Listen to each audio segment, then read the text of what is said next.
제일 어려운 건 학업이고요. 미국에서 학업은 진짜 쉬웠어요. 왜냐면 미국은 일단 학업 자체가 쉽고 그 다음에 그렇게 중요시하는 문화가 아니기 때문에 학업보다는 좀 더 대인관계 그리고 스포츠 그리고 살짝 이게 그렇게 공부만 하는 우리나라보다는 좀 더 두루두루 잘하는 걸 중요시해가지고 그래서 미국에서 처음에 공부만 할까 생각했는데 축구를 하고 뮤지컬로 다른 활동을 하다 보니까 그런 거에 매료에 빠져서 하게 됐는데 다시 한국에 돌아보니까 그런 걸 하기가 힘들잖아요, 한국에서는. 근데 우리나라는 좀 입시 문화라는 게 있고 그런 게 좀 빡시다 보니까 그걸 좀 따라가는데 좀 시간이 걸렸던 것 같아요. 저도 한 6개월 정도는 좀 많이 힘들었어요.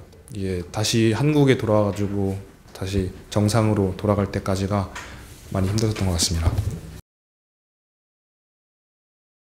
아무리 그걸 감안한다 하더라도 미국에 가서 1년 동안 생활한다는 그 1년의 밀도는 이게 3년 동안에 우리나라에서 고등학교 생활과는 비교할 수 없을 정도로 진짜 정말 중요하고 어떻게 보내느냐가 이게 자신의 인생을 바꿀 수도 있다고 생각해요, 저는. 일단 영어를 한다는 것 자체부터가 엄청나게 큰 메리트고요. 그 다음에 두 번째로 이제 자신감이 생겨요. 왜냐면 우리나라에서 해보지 않았던 것을 미국 가서 해보고 거기서부터 나오는 자신의 변화를 보면서 자신감을 얻는 것. 그게 제일 큰, 인생에서 제일 큰 게 아닐까. 아예 안 가는 것보단 진짜 가는 걸 저는 정말 추천드려요.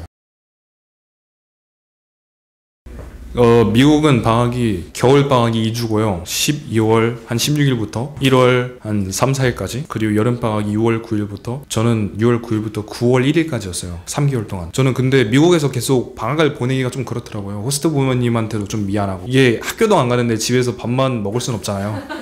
그래가지고 저는 좀 죄송한 마음에 다시 한국 들어와서 영어 공부를 좀 하고 에세이 쓰는 것 좀 공부를 한 다음에 다시 돌아갔죠. 한국에서 1개월 반 정도 지낸 다음에 미국으로 다시 한 8월 초반쯤 그때 돌아간 것 같아요. 겨울방학 때는 가족들이랑 다 같이 여행 가고요. 크리스마스 때는 미국 가족 문화가 되게 중요시 여겨져요. 그래가지고 이제 할머니 할아버지 오시고 같이 만든 저녁 식사를 먹으면서 이제 선물 뜯고 크리스마스 트리 직접 자르러 가가지고 만든 다음에 이제 데코하고. 나무를 직접 잘라서? 네, 직접 자르는 곳도 있어요. 제가 살던 곳은 나무가 엄청나게 많았던 곳이기 때문에 직접 가서 잘라서 이제 만들고 했죠. 와, 나는 다이소 갔는데 다르네. 제 식사 메뉴는 그냥 다양했어요. 아시안 음식, 뭐 태국 음식은 아닌가? 그냥 거의 밀가루 대부분이라고 보시면 돼요. 아침은 시리얼, 바나나, 과일, 우유. 그리고 점심은 학교에서 자신이 싸간 샌드위치나 그런 거 먹고요. 저녁은 호스트 부모님이 대부분 만들어 주실 거예요. 거기서 전 대부분 뭘 먹었냐면 면, 소바, 그 아스파라거스랑 소고기 볶은 소바면, 그리고 밥도 먹은 적도 있고 스테이크를 해주셨던 적도 있고 연어 스테이크 해주셨던 적도 있고. 저희 호스트 부모님이 어머니가 요리를 좀 잘하셔가지고 좀 다양하게 먹었는데 그건 호스트마다 다른 거라 저의 경험을 생각을 토대로 이게 가서 기대를 하시면 안 돼요. 호스트 부모님마다 다르기 때문에 메뉴는. 아까 내 도시락 싸간다 얘기했는데 점심 때 많이 싸가요, 미국 애들은. 스타일이 그런 것부터 배우는 거예요. 아침에 약간 시리얼 스타일. 근데 어떤 가정은 또 개인적으로 먹고 싶으면 꺼내서 먹어라 이런 데도 있어. 그러니까 어떤 애가 갑자기 재혁이가 예를 들어 엄마 호스트가 밥을 안 줘 막 연락이 오는 거예요. 그럼 어머니 쓰러지죠, 그죠? 아, 우리 아들 하루 7개 먹는데 밥을 안 먹다니 집안 무너지지. 이게 확인해 보니 걔네는 먹고 싶으면 꺼내 먹는 분위기였던 거죠. 근데 얘는 기다리면 수라상을 엄마가 육첩반상을 줬으니 재혁아 밥 먹어라, 아 좀만 더 하고 밥 먹어라 뭐 이랬으니 그럼 안 돼요. 분위기가 다릅니다. 스스로 하는 거야, 스스로. 처음 6개월은 너무 싫었어요. 왜냐면 친구도 없었고 뭐 제대로 하는 것도 없었고 말도 안 통했으니까. 근데 6개월이 지나고 나서 이제 너무 많은 걸 잃었잖아요. 이제 가서 친구들도 만들고 이제 겨우겨우 잘 되겠다 싶었는데 그런 새 딱 1년이 지났더라고요. 너무 아쉬웠죠. 저 마음 같아서는 더 있고 싶었는데 이게 자체가 1년 프로그램이다 보니까 저는 어쩔 수 없이 돌아오기도 했고 가정적으로 이제 재정이 좀 많이 있지가 않아가지고 돌아오긴 했는데 진짜 가서 좋은 경험을 가지고 있으면 남아있고 싶기 마련일 것 같아요, 저는. 저 친구들하고 호스트하고 다 계속 지금 연락하고 있습니다. 그저께도 연락을 했고요. 하루에 한 일주일에 한 번씩은 연락을 하는 것 같아요. 어떤 걸로 연락해요? 페이스북 메신저나 와이파이로 될 수 있는 그런 거. 전화는 좀 비싸니까요. 뭐 스카이프나 페이스북 메신저나 그런 걸 활용하고 있습니다. 저는 제일 힘들었던 게 먼저 수학이에요. 왜냐면 미국은 수학이 엄청나게 쉽거든요. 다른 나라 애들이 와서 말을 해도 야 너네 왜 이렇게 수학이 쉽냐 이렇게 말할 정도로 미국은 수학이 엄청 쉬워요. 그러다 보니까 다시 돌아와서 적응하는 게 쉽지가 않죠. 근데 이걸 다시 저는 원래 6개월 돌아오고 나서 좀 방황을 많이 했어요. 근데 또 제가 미국에서 살다 온 게 있는데 그 6개월 동안 친구 없이 지낸 마음이 다시 올라오는 거예요. 나 이렇게 살면 안 되겠다 이런 마음이 딱 올라오는데 아빠가 그때 갑자기 머리를 깎자 이러시는 거예요. 그래서 삭발하자고? 네. 오. 그래서 저는 하기 싫다 했죠. 근데 아빠가 같이 하재요. 그럼 같이 할 거냐고. 그럼 전 당연히 하자 했죠. 그래서 아빠도 같이 하시고 저도 하고 해서 한 2개월 전에 머리를 딱 밀었는데 이렇게 다시 자란 건데 저는 부모님이 좀 도움을 많이 주셨으면 해요. 이게 한국에 다시 돌아왔을 때 정하는 게 여간 쉬운 게 아니거든요.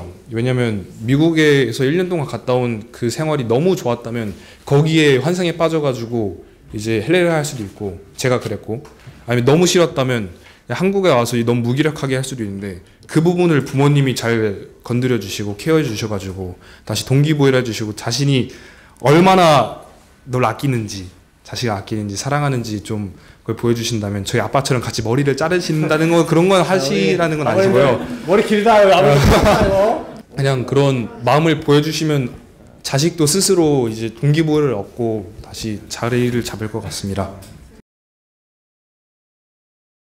자, 알려드릴게요. 교환학생을 갔다 오면 학력 인정을 받을 수 있습니다. 원하면 받을 수 있는데 아까 얘기했지만 우리나라 입시는 딴 데랑 다르죠. 항상 관건은 수학 능력 시험은 수학 능력 시험이다. 알죠? 그러니까 수학을 잘하냐에 따라 학력을 결정하게 돼요. 애들이 보통.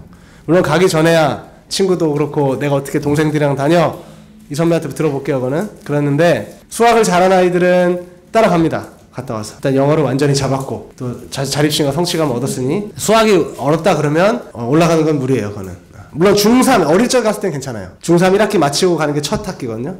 그렇게 가는 애들은 고1 2학기로 가는 경우도 꽤 있어요. 있는데 고등학교 때 가는 늦게 가는 애들은 사실 좀 학업이 어렵죠. 당연히 거는 그러니까 과감하게 미리 내추는 겁니다.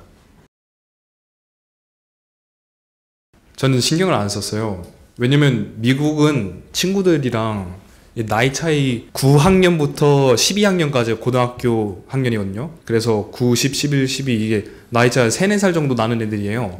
근데 그런 애들이 반말을 하면서 다 두루두루 친하게 다니더라고요. 전 처음에 그걸 보고 이 선후배 문화가 없는 건가? 할 정도로 막 깜짝 놀랐는데 지나다 보면서 전 너무 감동을 받았죠. 이제 막 우리나라는 막 선배한테 인사 안 하냐? 막 이러고 그런 부분이 좀 많았기 때문에 저는 좀 무서워서 선뜻 다가가기 힘들었는데 미국에서 한번 그걸 경험하고 나니까 선배는 이미 제 친구가 돼버린 거고 전 동생들과 같이 지내야 되는 거잖아요. 근데 아무리 동생이라도 어차피 1년밖에 차이가 안 나는데 나는 미국에서 3, 4년 차이 나는 애들이랑 놀다 왔는데 뭐 이게 별 대수냐 이렇게 그냥 넘겨버리고 잘 지냈던 것 같아요. 그리고 애들도 막 알아차릴 때 막 그럼 형이라 불러야 되는 거 아니에요? 이런 애들이 많거든요. 근데 그런 애들한테는 이제 그냥 아니야 그냥 친구라고 불러줘 라고 딱 말하면 그럼 친구로 그때부터 남는 거고요. 자신이 뭐 형이라고 불리고 싶다 그러면 그때부터 뭐 형이라고 불러라 이렇게 말하면 될 것 같긴 한데 근데 그거는 뭐 자신에 따라 다른 거니까 이제 뭐. 그렇게 나이 갖고 꼰대 노릇 안 하게 돼요. 애들이 가면. 근데 제가 오랫동안 저희도 2,000명 보냈죠. 오래 했으니까 보면은 해마다 특히 남학생은 이제 이게 문제예요. 근데 우리나라 잘 보셔야 돼요. 제가 왜 앞에 초창기에 선진국 얘기를 계속 했는지. 사회생활 해보신 이제 어머님 부모님 다 아시잖아요. 그죠? 나이 따지는 거 봤나요 우리? 진짜 본격적으로 실력을 평가하는 시대가 됐을 때 군대든 사회생활이든 결혼해서든 다 그죠? 저도 제 바로 팀원이 저보다 6살 차이 나요. 옛날 같았으면 초등학교도 같이 안 다녀본 거 아니요. 그지? 어딜 감히 선배를 똑바로 쳐다봐. 그래야겠지만 세상에 그거는 제가 느낀 건데요. 나이 한 살 갖고 따지는 거는 실력이 없다는 뜻이야. 내가 얼마나 내세울 게 없으면 그런 생각 저 갑자기 들었어요. 자꾸 나이를 물어볼까 막 만나자마자 How old are you? 육감 그래? 그러지 않아. 그러지 않죠. 이름이 그러니까, 뭐냐고 물어보고. 그렇지. 안 물어본단 말이에요. 우리는 근데 몇 살이냐부터 일단 통성명 터야 얘가 나한테 굴복하냐 아니냐 내가 해야 되냐 이렇게 시작하니까 자기가 갖고 있는 자기만의 소중함 그죠? 하나의 개체고 자존감이 있고 실력이 있는 건데 보여주지를 못하죠. 그러니까 우리가 자꾸 이렇게 하면 후진국 구조로 가는 거예요. 사실 복학을 못할 정도 아니면 교환학생 처음부터 떨어져요. 사실 교환학생 처음부터 못 갈 정도밖에 안 된 애들이 학교에서 안 받으려 하겠죠. 넌 갔다 와서도 안 되겠다. 교환학생이 굉장히 수준 높은 프로그램입니다. 여러분 지금 보고 막 설렜을지 모르는데 철저하게 제가 내신이랑 영어 테스트 봅니다. 다 할 거고 이 정도 돼서 가는 애들은 갔다 와서 적응을 다 합니다. 그러니까 복학을 다 합니다. 뭐 그런 걱정 안 하셔도 됩니다.